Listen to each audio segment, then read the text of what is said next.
For section 7.2, we're going to be focusing on one concept, and it's a really important concept, so that's why it's so focused.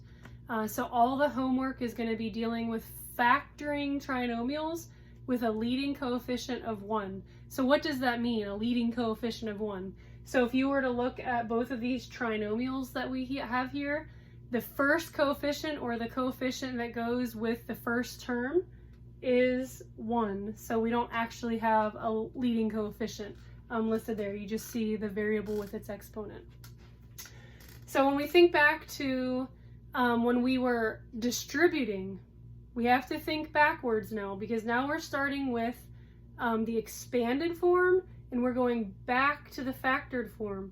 So how we got a trinomial was when we had two sets of parentheses, or two binomials that we distributed. We used that the mnemonic device FOIL, where we distributed each term in the first set of parentheses to each term in the second set of parentheses.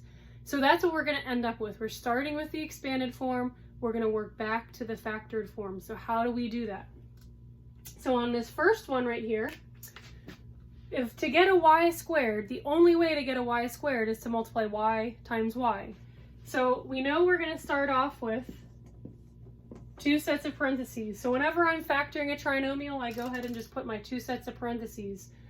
When you have a leading coefficient of 1, whatever variable you start with, you know, that's the variable that you're starting with in each of your parentheses. So we have a y squared here, which means we're going to have 1y here and 1y there, because y times y will equal y squared. Now to figure out my signs, I always look at the last sign. So this last sign is positive, which means that the signs are the same. Okay, so the signs are the same. So if the signs are the same, I look back to the second one, and that tells me that both signs are going to be positive. Okay, so I'm going to put my positives in there. And then to get the middle term and the last term, what I have to do is find the factors of 7.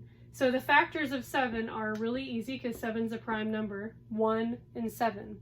So 1 times 7 will equal 7, but 1 plus 7 will equal 8.